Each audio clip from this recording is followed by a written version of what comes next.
Au Congo-Brazzaville, des nouvelles de l'opposant Augustin Kala. Il a été retrouvé la semaine dernière, un jeudi dernier, devant la morgue de Brazzaville, dans un état critique selon ses proches. Il était porté disparu depuis le 29 septembre dernier. Il avait été enlevé par des hommes armés et encagoulés.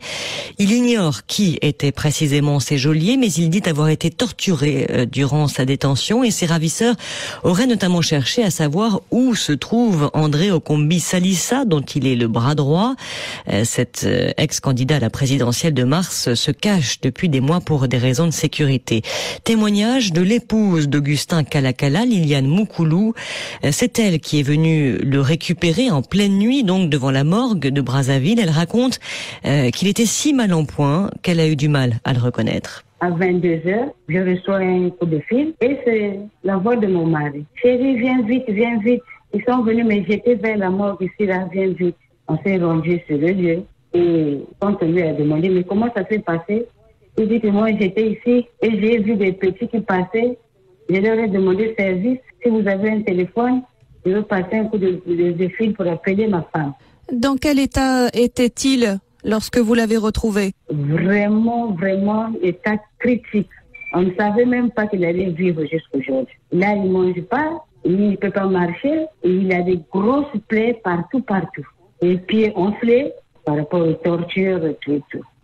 Où était-il et qui est-ce qui lui a fait ça? Bon, il était cagoulé, il ne pouvait pas voir le visage de ces gens-là, mais il peut dire qu'il n'était pas à Brazzaville, il était hors de Brazzaville, enfermé dans un conteneur, de temps en temps, dans des sacs, enfermé, tabassé. On lui demandait où se cache ton chef, où est XY, tout. Bon, il voulait savoir où se cachait ton chef. Un témoignage donc de l'épouse d'Augustin Kala, recueilli par Florence Maurice, sollicité par RFI au moment de la disparition de l'opposant. Le porte-parole de la police congolaise n'avait pas donné suite. À suivre.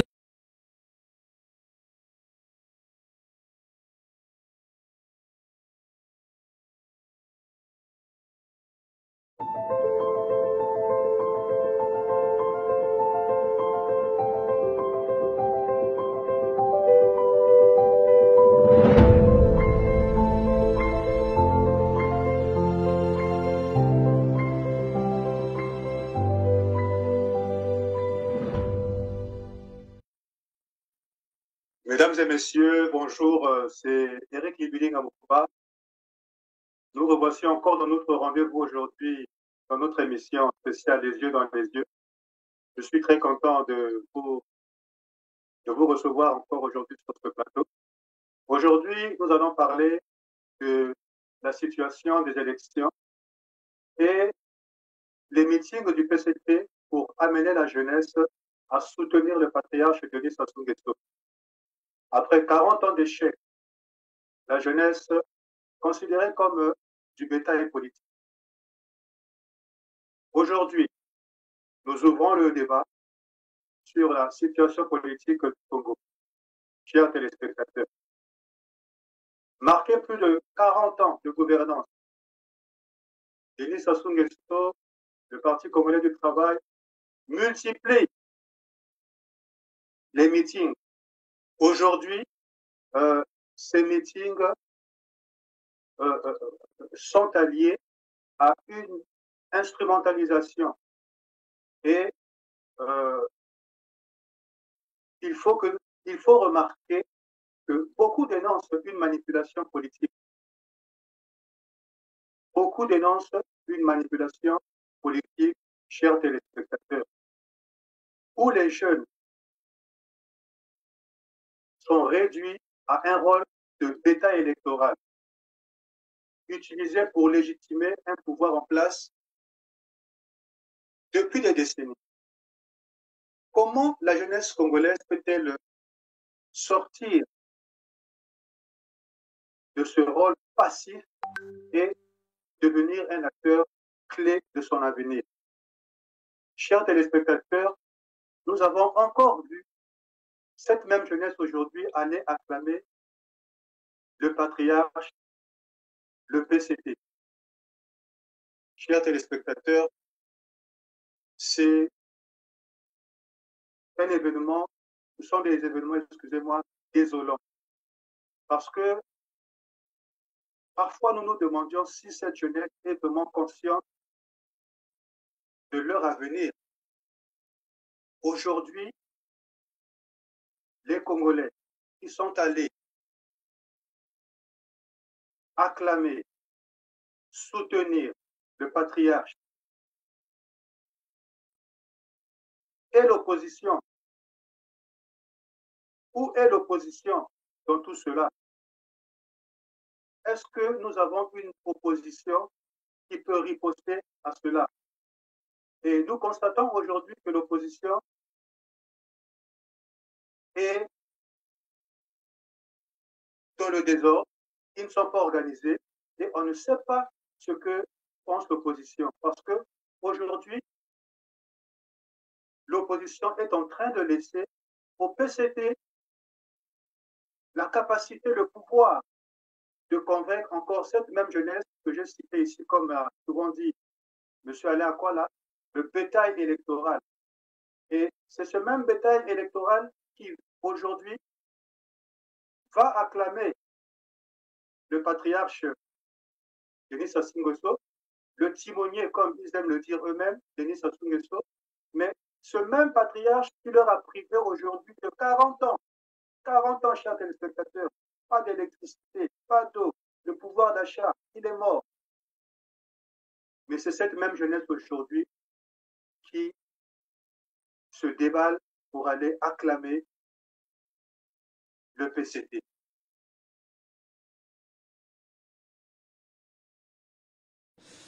Au Congo, Pointe-Noire suffoque sous les déchets qui jonchent la ville. Pas de services municipaux de nettoyage et les maladies comme le choléra font leur retour à cause de l'insalubrité. Nathalie Sarfati.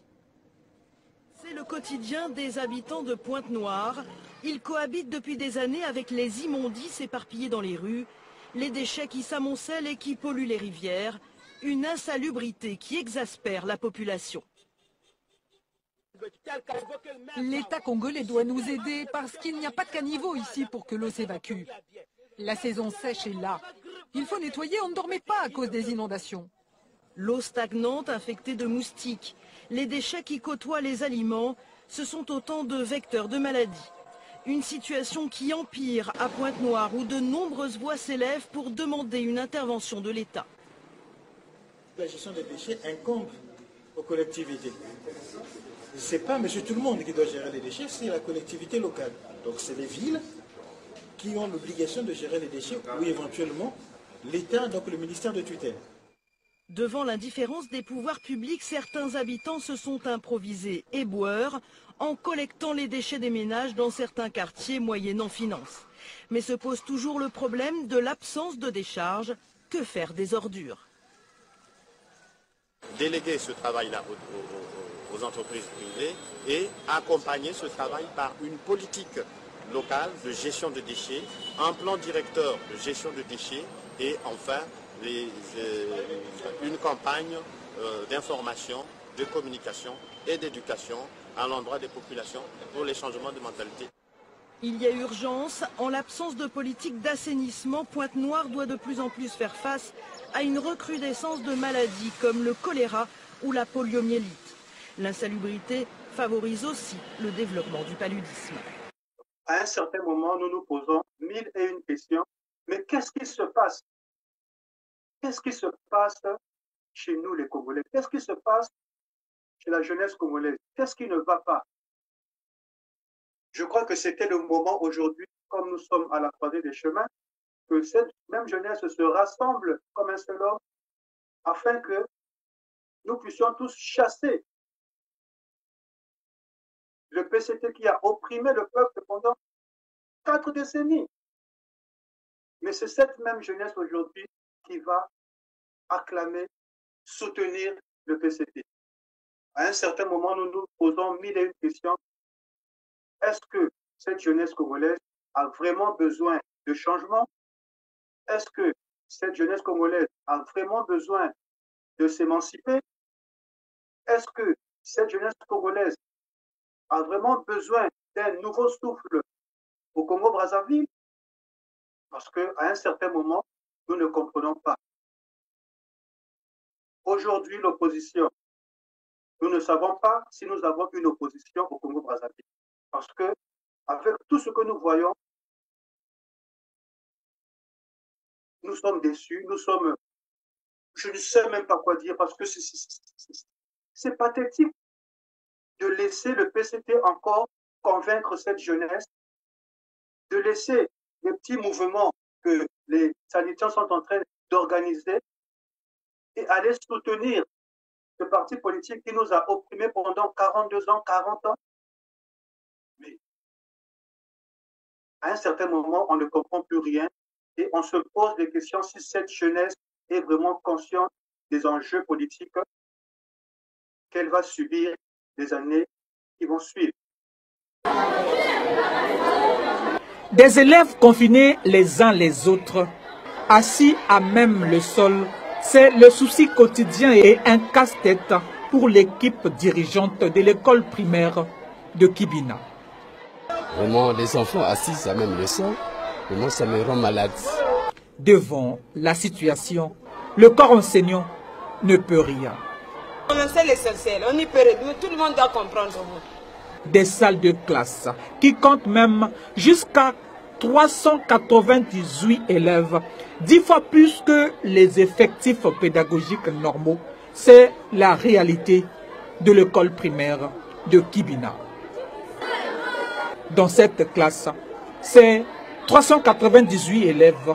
Juste à côté, c'est une classe de CE1, c'est 266 élèves. Normal que Grâce plaide pour son école. Bon, pour s'asseoir à terre, là aussi, c'est pas bien. Parce que les autres aussi qui peuvent s'asseoir à terre, ils sont à terre, ils regardent le tableau est en haut, mais eux, ils sont en bas. Donc, ce que je veux, c'est qu'on nous envoie seulement des bons pour bien écrire aussi, bien regarder au tableau. C'est pas le collège qui est logé à bonne enseigne sur la question.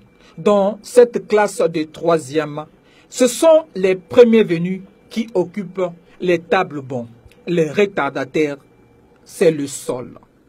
Ça va pas. Parce que dans les conditions là, on ne peut pas être bon. Un vrai problème pour le surveillant général du collège.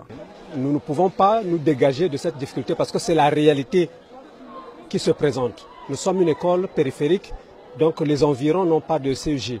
Au point que nous recevons les enfants de Madibou, les enfants qui viennent de par-ci par-là. C'est ça qui fait que nous ayons un pléthore. Mais puisque la réalité est celle-là, nous sommes tenus de travailler dans cette réalité. À côté de ce problème de pléthore, un autre problème, le déficit du personnel enseignant à l'école primaire de Kibina. Dans notre classe de 398 élèves, l'enseignante est enceinte et c'est le directeur de l'école lui-même qui, quelquefois, la souplait. Oui, effectivement, j'ai un problème d'enseignant. S'il y avait suffisamment de personnel actif, il devait y avoir deux vagues ici à Kibina.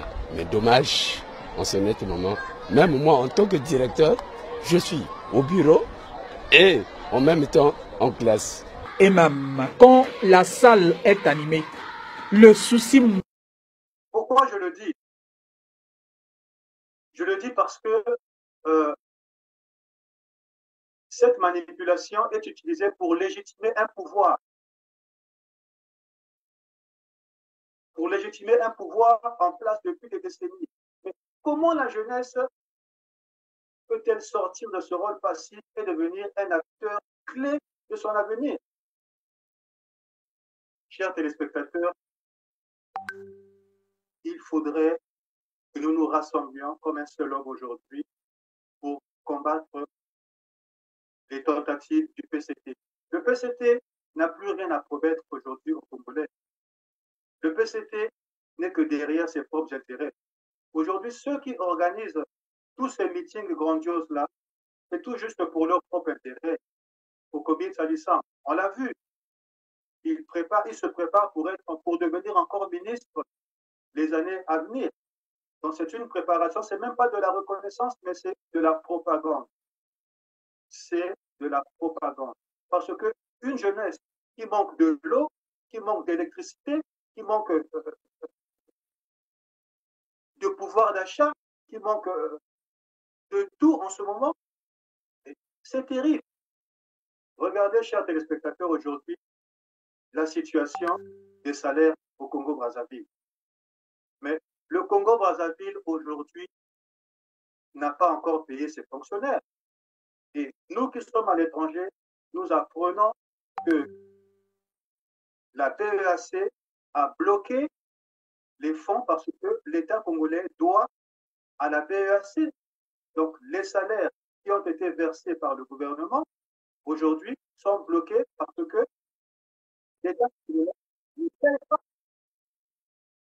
L'État congolais ne paye pas la BEAC de tout ce qu'elle doit à la BEAC. Et ce sont encore les mêmes jeunes qui vont soutenir, qui vont acclamer le PCT. Ce sont ces mêmes fonctionnaires aujourd'hui qui sont en train de piailler, de souffrir. Ce sont eux qui vont encore acclamer le PCT. À un certain moment, nous nous posons des questions. Qu'est-ce que veulent les Congolais? Nous sommes à la croisée des chemins. Nous allons aux élections présidentielles dans 10 mois et regarder comment est-ce que les choses se profilent. Il faut que nous nous posions des questions, chers téléspectateurs, sur notre opposition. Est-ce que réellement nous avons une opposition au Congo? Est-ce que nous avons une opposition au Congo? Pourquoi laisser tout ce temps au PCT de prendre de l'avantage sur nous? Est-ce que l'opposition congolaise ne peut pas rassembler 5 000, 6 000, 7 000, 8 000 personnes et dire non à Denis Sassou Nguesso? Je crois qu'avec de la volonté, si nous consolidons nos efforts, nous pourrions arriver aujourd'hui à changer les choses et à chasser Denis Sassou Nguesso du pouvoir. Parce que Denis Sassou Nguesso n'est pas là pour servir le peuple. Chers téléspectateurs, nous allons également parler de la situation de l'affermage entre le Congo et la Socélec. Une énergie aujourd'hui, chers téléspectateurs, sous tension. Donc, passons maintenant à la question cruciale de l'énergie. Le Congo a signé un contrat d'affermage avec la Socélec. Une société qui n'est même pas une filiale, chers téléspectateurs, le Congo, excusez-moi, a signé un contrat avec la Socélec. Voilà. Une société qui n'est même pas une filiale de la Sénélec au Sénégal. Je l'ai annoncé, invité du journal, M. Papa Mamadou Diop, directeur général de la Socélec, la Société d'électricité du Congo, et M. Jean-Bruno Dangadou, directeur général de la Société énergie électrique du Congo. Avec eux, nous reviendrons sur la signature hier de la convention d'affermage entre le gouvernement congolais et la Socélec concernant le segment distribution et commercialisation de l'électricité au Congo.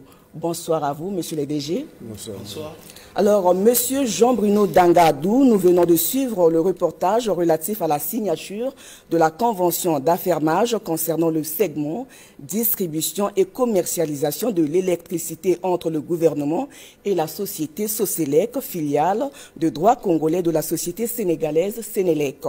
Une certaine opinion parle de la vente de EKRC. Vous, en qualité de DG de cette entreprise, pouvez-vous nous dire qu'en est-il exactement? Merci madame de m'avoir invité. Je vous en prie. Je tiens à rappeler que Énergie électrique du Congo a été créée en 2018 comme société de patrimoine. Ce n'est pas maintenant qu'elle a été érigée, mais c'est depuis 2018 que cette société a été créée comme société de gestion du patrimoine électrique du Congo. À titre transitoire, on a confié la gestion du service public en attendant qu'on puisse trouver des partenaires pour confier la gestion des centrales hydroélectriques et de la distribution et commercialisation. L'heure est arrivée, On a déjà remis les centrales en concession et l'heure est arrivée, effectivement, de s'occuper du côté distribution et commercialisation. Ces partenaires vont nous apporter des investissements nécessaires pour améliorer la qualité du service public. Voilà le grand problème. Et ils auront aussi la mission de maintenir nos installations, de les entretenir. Et il y aura donc une notation de la performance de ces sociétés-là, où nous sommes actionnaires à 15%. Ça veut dire que nous sommes le gendarme de l'État au sein de ces sociétés-là, pour voir si réellement ils respectent la convention signée. Si au bout de 2 ans, en ce qui concerne par exemple la distribution et la commercialisation, si au bout de 2 ans, nous constatons qu'ils n'arrivent pas à atteindre, on ne sent pas d'amélioration, d'évolution dans ce qu'ils font, l'État peut décider de retirer cette société entre la gestion de ce patrimoine entre leurs mains et remettre à Ecarissé en attendant de trouver encore un autre partenaire. Donc le rôle d'Ecarissé, c'est comme de gérer le patrimoine de l'État à des moments où parfois il y a eu faillite du côté du concessionnaire ou du fermier. Donc dire que Ecarissé a été vendu, c'est faux. C'est faux, c'est faux. Tout le personnel de la distribution et de la commercialisation sera reversé, je dis bien reversé au sein de la société du fermier. Donc il n'y aura pas de demandes à faire ou d'autres papiers, non. Mais ils ont l'obligation. Pourtant, les coupures d'électricité restent normales, restent monnaie courante, si je peux le dire comme ça. Et les Congolais continuent de vivre dans l'obscurité. Les Congolais vivent dans l'obscurité, ça il faut le dire. À tout moment, on nous appelle qu'il n'y a pas d'électricité. À Brazzaville, ce n'est pas la première fois que le courant ne passe pas. Mais ces derniers jours, les coupures d'électricité se multiplient. Ce qui nuit gravement à l'activité d'Armel, par exemple. Ce jeune entrepreneur propose des services informatiques, d'impression et de photocopie. On a l'électricité parfois le matin, parfois jusqu'à 12h, 13h, il y a coupure et jusqu'au soir, souvent, vraiment ça nous pénalise. Surtout qu'on n'a pas prévu d'avoir un groupe électrogène. Pour l'instant, comme il n'y a pas assez de moyens, mais vraiment, c'est pas bon pour les affaires. À Brazzaville, l'électricité provient en partie de l'autre côté du fleuve Congo, de Kinshasa, et de ce pays frère, la RDC, qui fournit du courant grâce à ses barrages et ses centrales hydroélectriques. Les opérations de maintenance, les problèmes techniques et les retards de paiement ont déjà provoqué par le passé des perturbations. Mais depuis que la République du Congo a décidé de concéder au Rwanda plus de 22 000 hectares de terres agricoles, ces coupures de courant prennent une toute autre dimension aux yeux de la société civile congolaise. Donner les terres au Rwandais, c'est soutenir le Rwanda. Et en représailles, vous pensez que la RDC pouvait faire quoi? Ce sont des actions de représailles. Le Congo doit faire comme rétropédalage. Le Congo devrait rompre les accords avec le Rwanda pour essayer un peu de décrisper la situation entre les deux pays. De l'autre côté du fleuve, à Kinshasa, on assure que la réduction de l'approvisionnement en électricité à la République du Congo est liée à des problèmes techniques.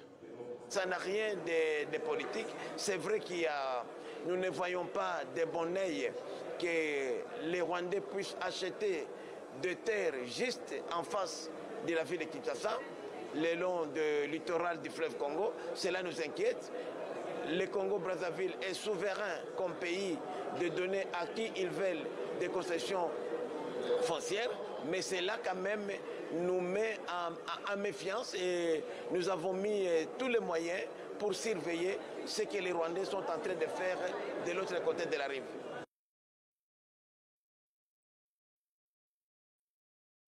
Ce contrat, est-ce que ces contrats vont améliorer la situation? Et qui en profite réellement? Et surtout, comment sortir de cette dépendance énergétique qui freine le développement du pays? C'est un coup d'État à Denis Sassou Nguesso. Parce que pouvons-nous dire? Parce qu'aujourd'hui, ils veulent faire passer le kilowatt de 40 francs CFA à 138 francs CFA. Mais quel Congolais lambda peut être capable de payer le kilowatt aujourd'hui à 138 francs CFA? Le Congolais lui-même n'arrive pas à se nourrir, le Congolais n'arrive pas à se déplacer, et cette même dictature aujourd'hui veut encore nous imposer une augmentation sur le kilowatt. Je crois que ces gouvernants n'ont pas pitié de ce peuple. Comme chaque matin, Aurel Lubangoussou vient acheter son pain dans cette boulangerie de Brazzaville. Ces dernières semaines, il a constaté une flambée des prix. Quand les trucs augmentent, est-ce que les salaires ont augmenté? Le pain de 100 francs, nous l'achetons à 125. Celui de 150, nous l'achetons à 175. Ça dépend de la personne qui vend parfois à 200. En République du Congo, le prix du pain est fixé par le gouvernement. Officiellement, il n'a pas augmenté. Mais en réalité, beaucoup de commerçants vendent plus cher leurs produits. Raison invoquée, la hausse du prix de la farine. Un sac de blé de 50 kg est passé de 16 à 29 000 francs CFA, soit de 25 à 45 € le sac, en un mois. Oliviane Bayanga est restauratrice. Au marché où elle s'approvisionne, elle fait le même constat. Les prix de presque toutes les denrées des bases ont augmenté et le client en fait les frais dans son assiette. Chaque jour qui passe, les prix changent, quoi. On est un tout petit peu obligé de penser sur la quantité, parce que si jamais l'aliment connaît une inflation sur le marché, forcément sur l'assiette, ça doit se ressentir. Sinon après, il y a un déséquilibre au niveau du bénéfice. En avril dernier, le gouvernement congolais a mis en place un fonds de résilience évalué à plus de 171 milliards de francs CFA pour contenir la hausse des prix. Une inflation due notamment à la guerre en Ukraine. Mais pour cette association des consommateurs, la stratégie des autorités doit être revue. Ce plan met du temps à s'adapter à la réalité du terrain. Et nous ne cessons de faire comprendre aux autorités compétentes des insuffisances de ce plan-là, en leur faisant remarquer des points de blocage. Mes chers téléspectateurs, nous vivons dans une dictature. Je reprends encore cet exemple parce que aujourd'hui, je vais repartir un peu en arrière, là où j'avais commencé avec le PCT. Aujourd'hui, le PCT a le droit d'organiser des meetings. Mais l'opposition n'a pas le droit d'organiser des meetings. L'opposition, pour organiser un meeting, il faut déposer une demande. Il y a l'article 25 de la Constitution qui stipule, qui autorise tout citoyen, tout mouvement politique à organiser des manifestations. Et ce sont des manifestations pacifiques. Mais aujourd'hui, le PCT n'autorise pas à l'opposition d'organiser des manifestations. Le PCT n'autorise pas à l'opposition de s'exprimer. Nous vivons une dictature, mes chers compatriotes, mes chers téléspectateurs. C'est une dictature. Il est temps pour l'opposition de se réveiller et de prendre ses responsabilités pour offrir une alternative crédible aux Congolais. Parce que nous ne savons pas où nous partions actuellement. Parce que si l'opposition ne se réveille pas avec tout ce que nous voyons, je crois que nous allons encore donner un nouveau mandat à Denis Sassou Nguesso, et Denis Sassou Nguesso va encore nous piétiner pendant 7 ans. Chers téléspectateurs, c'est une situation assez grave. Pourquoi Denis Sassou Nguesso ne libère-t-il pas les prisonniers politiques, lui qui vante la paix au Congo? C'est parce que nous sommes sous une dictature. Denis Sassou Nguesso se présente comme un artisan de la paix, mais la réalité sur le terrain est tout autre.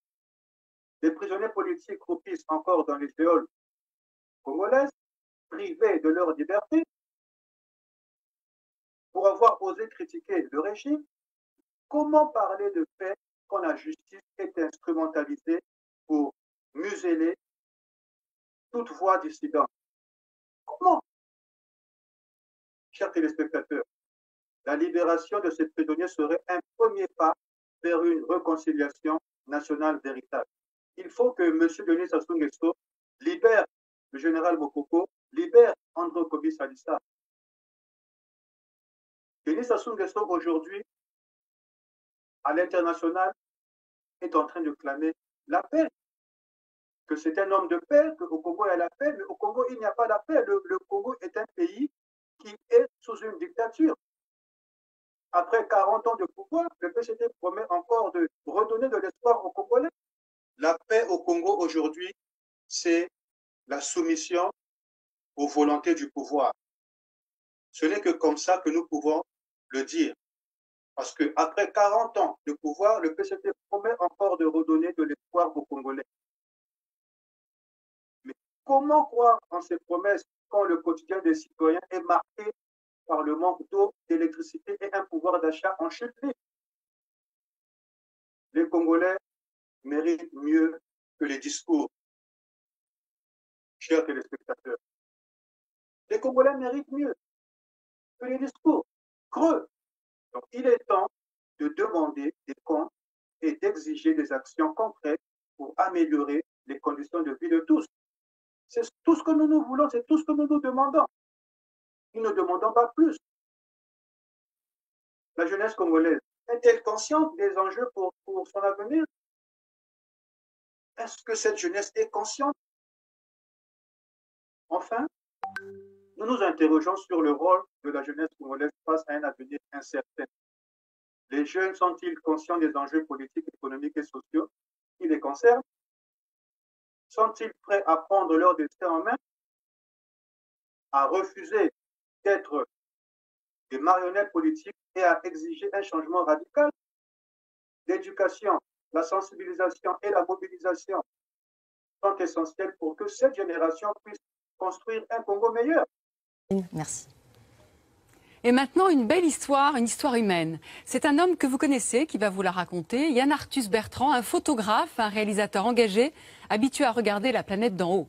Il y a quelques mois, il a poussé la porte de notre bureau à envoyé spécial et il nous a parlé d'une femme, Marie-Thérèse. Une rencontre qui l'a bouleversée, qui a changé sa vie même, nous a-t-il dit. Marie-Thérèse s'occupe d'une 50aine d'orphelins à Brazzaville au Congo. Là-bas, avec elle et les enfants, Yann Arthus Bertrand nous a dit avoir rencontré la solidarité, la joie. Alors nous lui avons donné une carte blanche et la voici. C'est un souffle d'espoir venu d'Afrique. Et Yann nous en dira plus tout à l'heure. Il sera en plateau avec Françoise. Que nous parlions. Donc, à travers cette émission, Les yeux dans les yeux, cette émission se veut d'un espace de dialogue et de réflexion pour aborder les questions qui touchent au cœur de la société congolaise. Aujourd'hui, nous avons parlé de politique, d'énergie, de justice et de l'avenir de la jeunesse.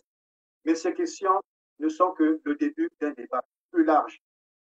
Aujourd'hui, nous avons la situation des accords entre le Rwanda et le Congo-Brazzaville. Bonjour et bienvenue à la grande édition de la télévision. Nous sommes le 30 mars dernier. Un reportage de la télévision rwandaise crée une panique au Congo. Le Congo-Brazzaville a offert au Rwanda une terre plus grande que la ville de Kigali pour être exploitée.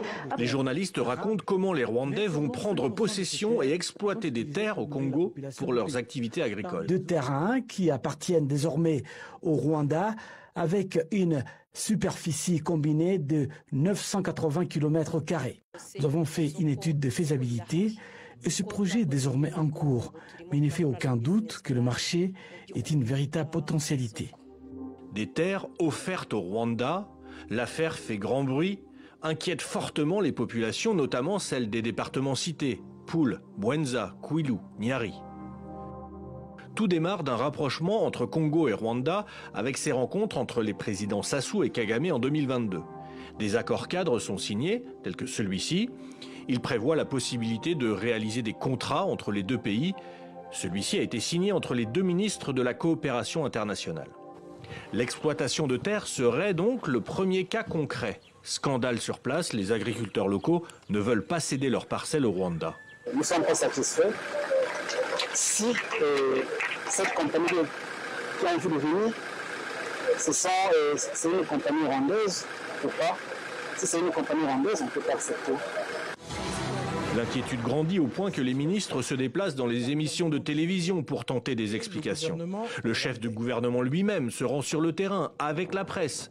L'objectif est tout simplement de contrer l'idée que le Rwanda possède une partie du Congo. À quel moment aurions-nous signé des actes de cession ou de vente? On a beau expliquer, il n'en a pas été le cas. Tout le monde a voulu se convaincre de ce que le gouvernement avait signé, des actes de cession des terres dans les départements du Poul, de la Bouenza, du Gard. On a produit des documents. Preuve à l'appui. Personne n'a voulu voir. Le problème, c'est que la société civile et les opposants demandent à consulter ces documents, ces preuves, sans résultat. Le gouvernement communique simplement sur une location de 20 ans pour ces terres, sans autre précision, et des voix s'élèvent pour dénoncer des irrégularités légales. Le problème, ce n'est pas le Rwanda. Le problème, c'est la légalité. Lorsque nous parlons de ces accords et que nous ne voulons pas de ces accords, c'est parce que ces accords n'ont pas, juridiquement parlant, un fondement solide. Parce que si je demande au Premier ministre le retrait de ces actes réglementaires illégaux, c'est tout simplement parce qu'il y a des actes qui ont été pris par le gouvernement qui ne sont pas en conformité avec la loi. À ce jour, au Congo, à notre connaissance, aucun contrat précisant les conditions d'exploitation des terres n'a été rendu public. Est-ce que le peuple congolais a été associé à ces accords, chers téléspectateurs? Les Congolais n'ont pas été associés à ces accords. Et nous constatons, nous suivons les informations de la RDC aujourd'hui et le Congo-Brazzaville. Mais nous sommes en froid. C'est de l'hypocrisie politique. Le rôle de Sassou Nguesso dans la tentative de coup d'État en RDC. Une dangereuse complicité dévoilée. Bakangi 4 Rwandais na ba armes baza ba mbongo. Donc kota parler du peuple là, kota rien ma sécurité. Information là sur place. Bobare bango.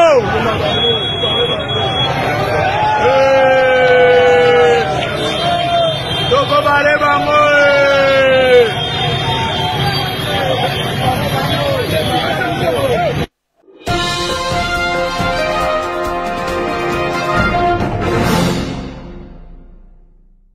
L'ombre d'une récente tentative de coup d'État ratée à Kinshasa plane, et derrière cette tentative se cache un réseau troublant de complicité, avec des accusations pointant vers l'implication du Congo-Brazzaville.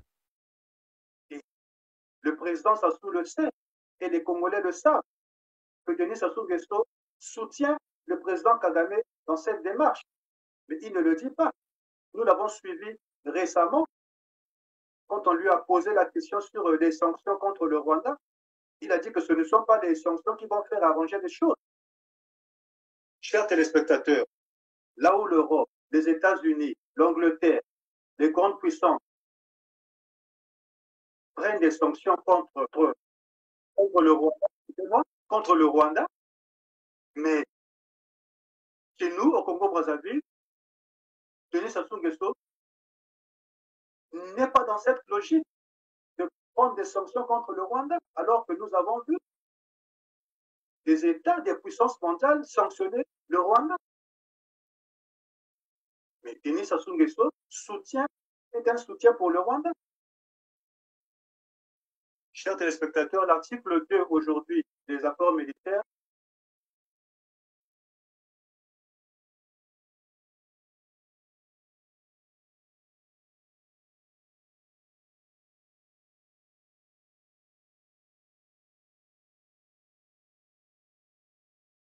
aujourd'hui nous met le Congo-Brazzaville dans une situation de co-belligérance.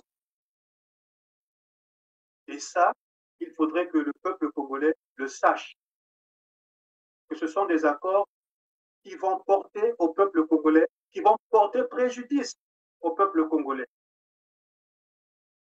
Je suis sidéré aujourd'hui également, je veux aussi ajouter cela aussi, sidéré de voir monsieur, comment on l'appelle, monsieur Abou Amari,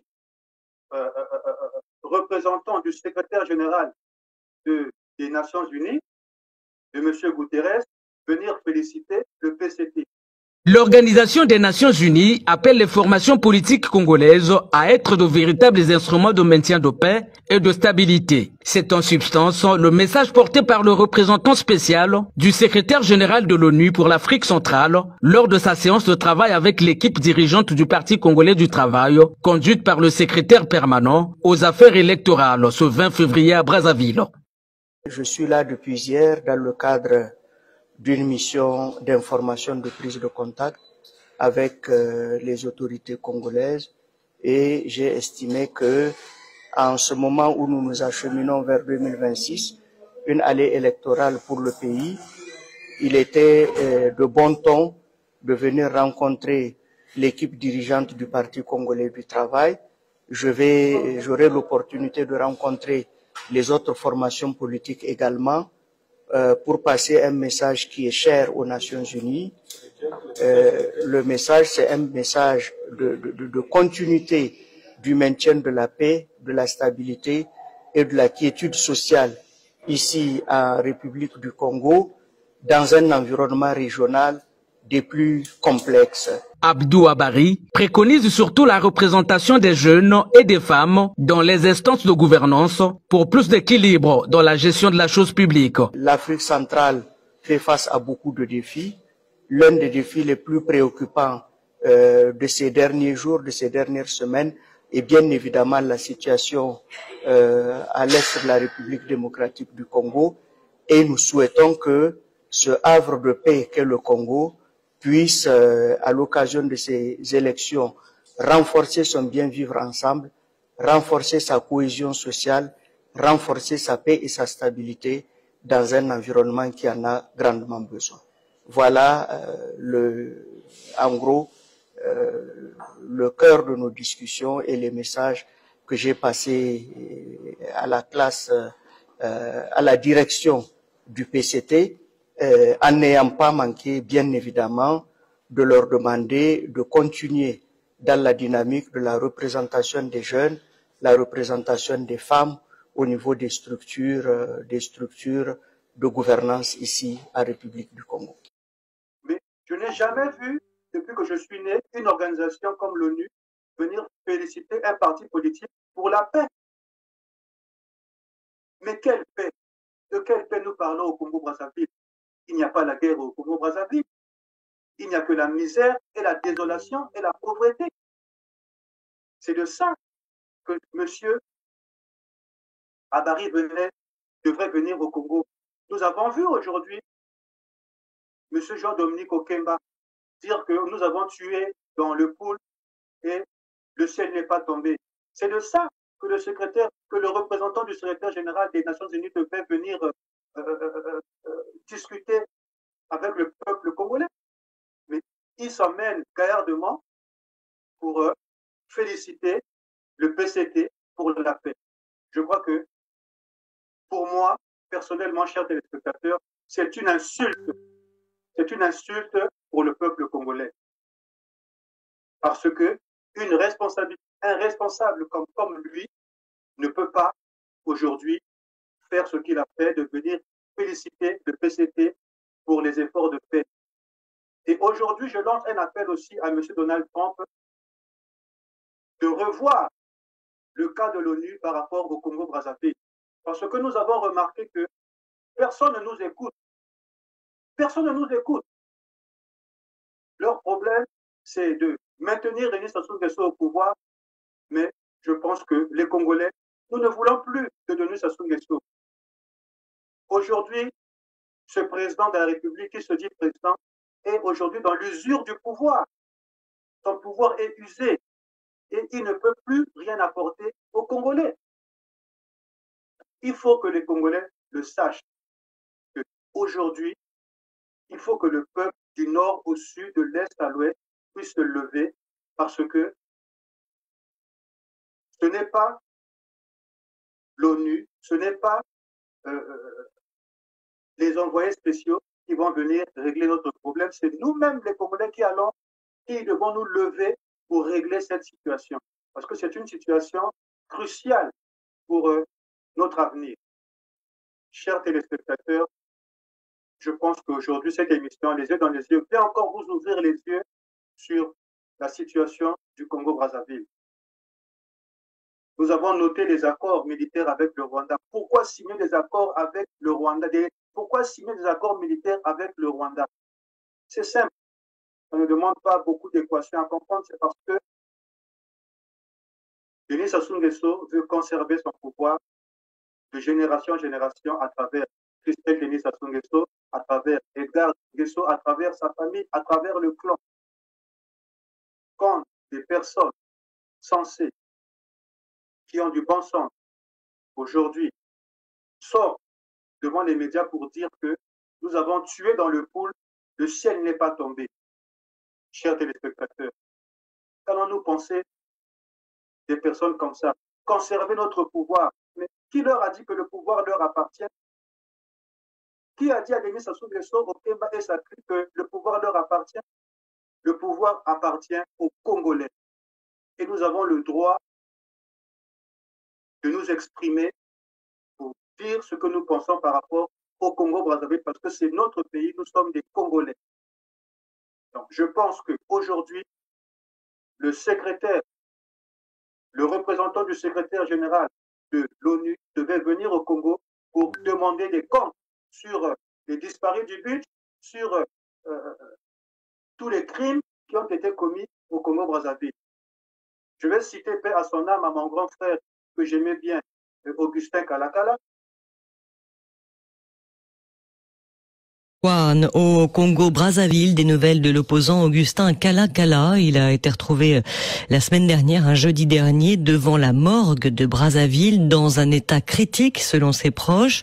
Il était porté disparu depuis le 29 septembre dernier. Il avait été enlevé par des hommes armés et encagoulés. Il ignore qui étaient précisément ces geôliers, mais il dit avoir été torturé durant sa détention, et ses ravisseurs auraient notamment cherché à savoir où se trouve André Okombi Salissa, dont il est le bras droit. Cet ex-candidat à la présidentielle de mars se cache depuis des mois pour des raisons de sécurité. Témoignage de l'épouse d'Augustin Kalakala, Liliane Moukoulou. C'est elle qui est venue le récupérer en pleine nuit, donc devant la morgue de Brazzaville. Elle raconte qu'il était si mal en point qu'elle a eu du mal à le reconnaître. À 22h, je reçois un coup de fil et c'est la voix de mon mari. Chérie, viens vite, viens vite. Ils sont venus me jeter vers la morgue ici, là, viens vite. On s'est rendu sur le lieu et quand on lui a demandé, mais comment ça s'est passé? Il dit que moi j'étais ici et j'ai vu des petits qui passaient. Je leur ai demandé service. Si vous avez un téléphone, je veux passer un coup de fil pour appeler ma femme. Dans quel état était-il lorsque vous l'avez retrouvé? Vraiment, vraiment, état critique. On ne savait même pas qu'il allait vivre jusqu'aujourd'hui. Là, il ne mange pas, il ne peut pas marcher, et il a des grosses plaies partout. Et pieds enflés par rapport aux tortures, tout. Où était-il et qui est-ce qui lui a fait ça? Bon, il était cagoulé, il ne pouvait pas voir le visage de ces gens-là, mais il peut dire qu'il n'était pas Brazzaville, il était hors de Brazzaville, enfermé dans un conteneur, de temps en temps, dans des sacs, enfermé, tabassé. On lui demandait où se cachait ton chef, oui, X, Y, tout. Bon, il voulait savoir où se cachait son chef. Un témoignage donc de l'épouse d'Augustin Kalakala, recueilli par Florence Maurice, sollicité par RFI au moment de la disparition de l'opposant. Le porte-parole de la police congolaise n'avait pas donné suite. À suivre.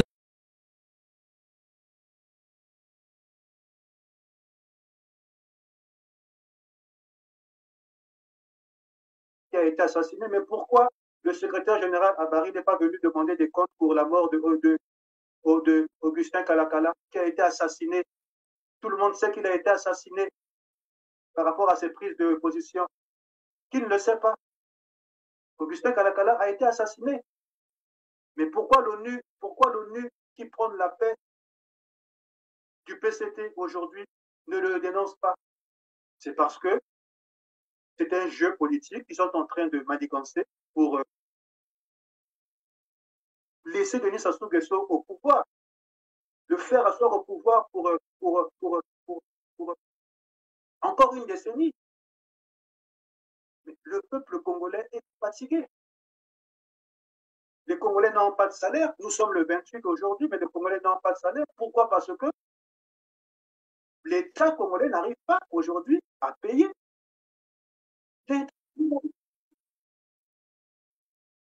Ils ont tout volé et ils n'arrivent pas à payer. Ils n'arrivent pas à payer la Banque économique des États de l'Afrique centrale qui a gelé les salaires des Congolais. Les Congolais sont en train de tirer le diable par la queue actuellement. Ils n'ont pas de salaire. Tout ceci, chers compatriotes, chers téléspectateurs, c'est une situation difficile pour notre pays. Mesdames et messieurs, chers téléspectateurs, en tout cas, je vous remercie pour cette belle émission. Et le plus important ici, c'est de percevoir les enjeux politiques et de percevoir la qualité des dirigeants qui disent nous diriger. Nous ne sommes pas dirigés par des gens sérieux. Regardez la situation de la SNE. Regardez Émile Wosso. Moi, je pense que le ministre Émile Wosso doit prendre sa retraite, ou il doit diriger la grande loge du Congo de la franc-maçonnerie. C'est un ministère que Denis Sassou Nguesso doit créer pour lui, parce que c'est le plus grand franc-maçon. Il doit créer un ministère pour que M. Émile Wosso gère le ministère de la franc-maçonnerie, parce que dans tous les ministères qu'il a gérés, il a été nul. Il a été directeur général de la SNE, mais pourquoi il n'avait pas vendu la SNE? Ce sont des piètres ministres qui ont mis du temps, qui sont restés là beaucoup d'années et qui ne peuvent plus rien apporter à ce peuple congolais qui a la soif de changement. Les Congolais ont soif de changement. Mais quand nous voyons encore ces mêmes Congolais aller encore 6 000, 4 000, 2 000 personnes assister à ces meetings, nous nous posons beaucoup de questions parce que aujourd'hui, ce pouvoir devait être isolé. Si les Congolais ne se réveillent pas, ce sera encore un gros problème et ils vont continuer à voler, à voler, à voler, à voler comme ils sont habitués à le faire. Parce que le PCT et ses acolytes ne peuvent plus rien promettre au peuple congolais. Nous avons attendu le changement. Allons-y seulement, la marche de ceci, cela. Il y a eu trop de slogans, mais nous n'avons rien vu, cher peuple congolais. Chers téléspectateurs, je vous remercie pour cette émission et je crois que nous allons tous prendre conscience pour ce qui se passe au Congo-Brazzaville. Je vous remercie. Inch'Allah, Ingeta.